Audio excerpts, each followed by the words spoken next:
ഇന്നിപ്പോൾ ഞാൻ നിങ്ങൾക്ക് എൻ്റെ പെറ്റൂണിയ പ്ലാന്റ് പരിചയപ്പെടുത്തി തരാം. അപ്പോൾ ഞാൻ മുന്നേ നമ്മുടെ ചാനലൊരു വീഡിയോ അപ്ലോഡ് ചെയ്തിട്ടുണ്ടായിരുന്നു. ഒരു പെറ്റൂണിയനെ നമ്മൾ രക്ഷിക്കാൻ ട്രൈ ചെയ്യണതൊക്കെ. അപ്പോൾ അതിൽ നിന്ന് അത് നശിച്ചുപോയി. ആ പ്ലാന്റിൽ നിന്നൊരു ചെറിയ കട്ടിങ്സ് എടുത്തിട്ടാണ് ഞാൻ ഈ പെറ്റൂണിയ ഇത്രയും സൈസാക്കി എടുത്തിട്ടുള്ളത്. അപ്പോൾ ഇത് ഒരു ഫുൾ ഗ്രോൺ അപ്പ് പ്ലാന്റായി നിറയെ ഫ്ലവേഴ്സും കാര്യങ്ങളൊക്കെ ഉണ്ട്. അപ്പോൾ ഞാൻ എങ്ങനത്തെ ഒരു കട്ടിങ്സാണ് പ്രൊപ്പഗേറ്റ് ചെയ്തതെന്നുള്ളത് നിങ്ങൾക്ക് കാണിച്ചു തരാം. ഇതുപോലെയുള്ള കട്ടിങ്സ് എന്നാണ് കേട്ടോ ഞാൻ ഒരു എൻ്റയർ പ്ലാന്റ് ഉണ്ടാക്കിയെടുത്തത്. ഇതൊക്കെ പെറ്റൂണിയയുടെ കട്ടിങ്സാണ്. ഞാനിങ്ങനെ പിടിപ്പിച്ച് വെച്ചേക്കാണ്. ഇത് പിടിച്ച് കിട്ടുമോ ഇല്ല എന്നുള്ള അറിയില്ല, പക്ഷെ നമുക്ക് നോക്കാം. ഞാൻ എന്തായാലും അപ്ഡേറ്റ് ചെയ്യാം. ഇതൊക്കെ പെറ്റൂണിയയുടെ കട്ടിങ്സാണ്. ഞാൻ പ്രൊപ്പഗേറ്റ് ചെയ്യാൻ വേണ്ടി ഇവിടെ ഇങ്ങനെ ഈ സൈഡിൽ മാറ്റി വെച്ചിട്ടുള്ളതാണ്. അപ്പോൾ എന്തായാലും ഞാൻ ഇതിൻ്റെ അപ്ഡേറ്റ് അറിയിക്കാം, ഇത് പിടിച്ച് കിട്ടുമോ എന്നുള്ളത്. അതുപോലെ തന്നെ ഞാനൊരു വൈറ്റ് പെറ്റൂണിയം കൂടി ഇതുപോലെ പ്രൊപ്പഗേറ്റ് ചെയ്ത് പിടിപ്പിച്ചിട്ടുണ്ട്. അതാണ് ഈ പ്ലാന്റ്.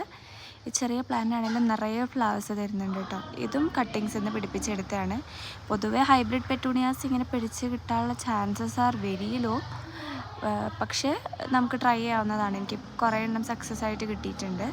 പിന്നെ ഞാൻ സീഡ്സ് ജെർമിനേറ്റ് ചെയ്തതാണിത്. ഇതും പെറ്റൂണിയയുടെ സീഡ്സാണ്. കുറേ എണ്ണം ഇട്ടിട്ടുണ്ടായിരുന്നെങ്കിലും 4 എണ്ണമാണ് ഇപ്പം ഇനി സർവൈവ് ചെയ്തുള്ളൂ.